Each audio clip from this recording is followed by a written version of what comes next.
This week we're talking about All Saints Day and All Saints Sunday. And we're talking about the death of one of God's saints, Moses. Now it's strange that Moses' death is not concluded in the same pattern as the Genesis passages or any of the passages in the Old Testament, like in 1st and 2nd Samuel or 1st and 2nd Kings. Usually in those passages in Genesis and the history of Israel, it says, Abraham, Isaac, Jacob, David, whoever, they breathed their last and they were buried in the family plot in such and such town, if you want, and you can find it there today. This week's passage, Moses dies and is buried somewhere that the Israelites don't know, and seemingly nobody has found the tomb of Moses today either.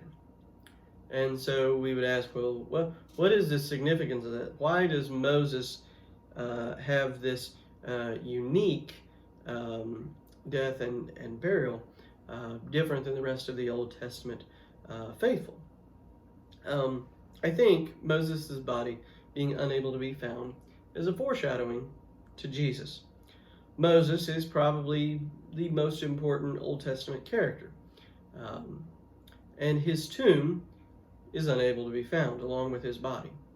Now, we understand as Christians that Jesus is, of course, the most important New Testament character.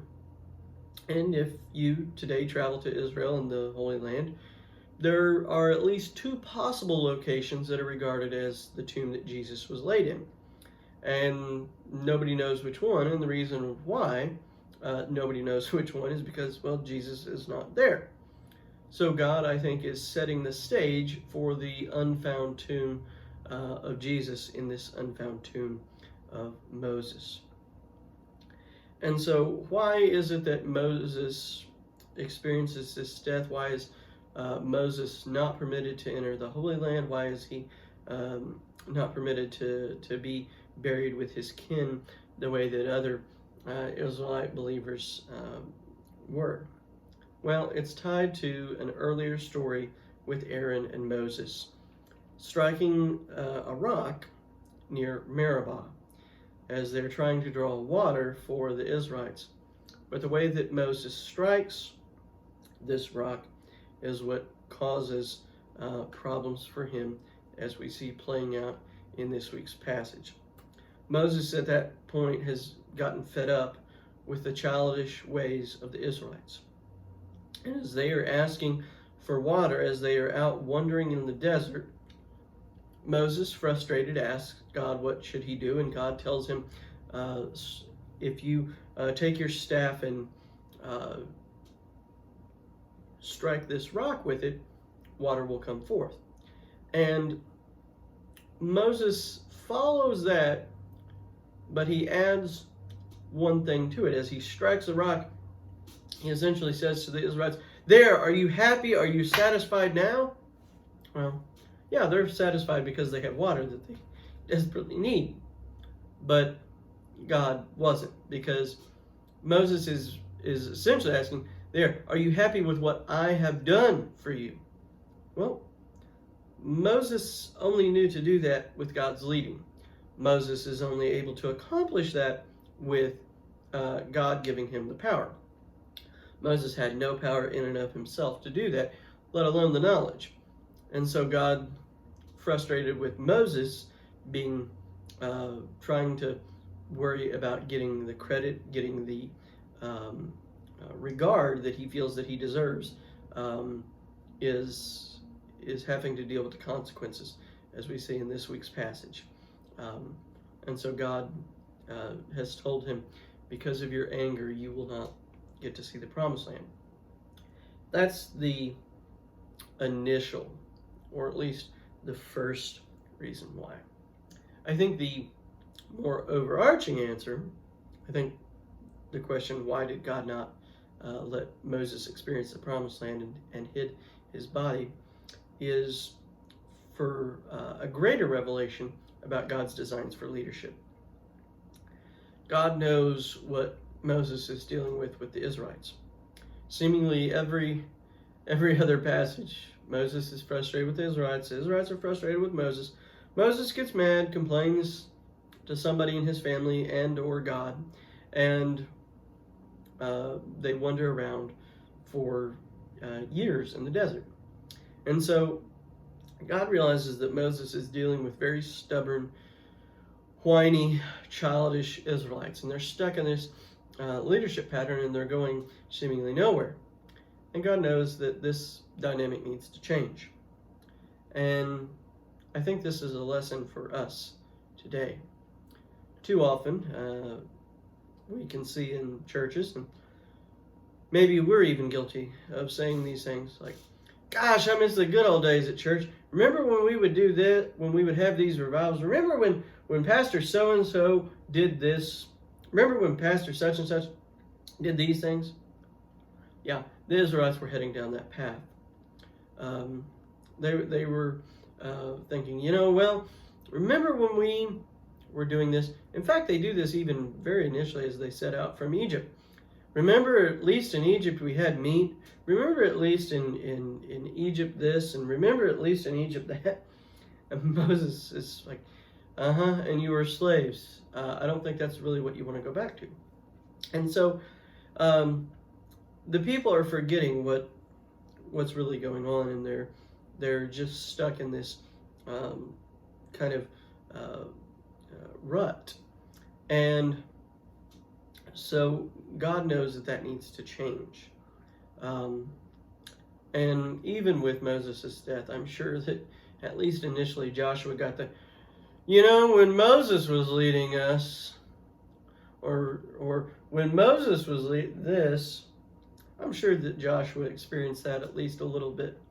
And I'm also willing to bet that if Moses' body and tomb were found, some of the more nostalgic Israelites, some of the more ostentatious ones, would have went back, found Moses' body, and they would have sought out his spirit and asked it to help them to move forward, because Joshua just is not doing what they want. But since they didn't have this shrine to Moses, they either had to submit to Joshua's leading and hope that they found the promised land very soon, or they had to turn their back on Joshua and the rest of the people and turn their back on the worship of God as a whole and set up their own belief system, hope to come back to maybe Egypt and be punished for their rebellion and leaving, or having to deal with the Canaanites and the other non-Israelites in the promised land. So they have a choice to make. Either get on board with Joshua or face much harder consequences on your own. And, hopefully they choose to submit to Joshua's leadership. The parallel between these two leaders that are mentioned in this week's passage is also not accidental. Moses is the figurehead for the law. Moses is often the person named when referring to the law. The law of Moses. Even though it's not Moses coming up with the law, it is God revealing it to Moses. Moses is no doubt associated with the law. His successor is Joshua. These two figureheads have something to teach us. God reveals that mankind is first subject to the law in Moses, but then under grace where they find salvation, which we know our salvation by grace is through Jesus. Well, the name Jesus is a name that has been transliterated from the Latin, which is transliterated from the Greek, which is transliterated from the Aramaic, which is transliterated from the Hebrew. The name Jesus and Joshua are in fact the same name, just transliterated in different languages, but they mean the same thing. Jesus and Joshua are the same name, essentially. And so, the people are under the law of Moses, but then Moses, the law, is put to death. The people find salvation in Joshua, in Jesus. So again, God is teaching this idea that the law is succeeded by the leadership of Joshua or Jesus. In fact, if you understand the word law, which very often is referred to as teaching and rules, it is a teacher or a pointer. It points out everything, but then it will eventually give way to the salvation by God for eternity. So the law points out the need for salvation, and yet the salvation does not come from the law. The law is not salvation in and of itself. It is only a teacher and points to its successor, which is the salvation through God. So as these Israelites have been following the law as best as they can, as they have been following the figurehead for the law, they do need to have a paradigm shift. They do need to change their understanding. And so God says, rather than being caught up, being stuck in this pattern, following Moses and the law without real understanding, without real appreciation of it, and just blindly following it, you need to find salvation through God in the new leadership. And the same is true for us. The law does not save us. It is only God who offers salvation, that we find that salvation that we need through his leading in the successor to the law, that is Jesus Christ. Amen.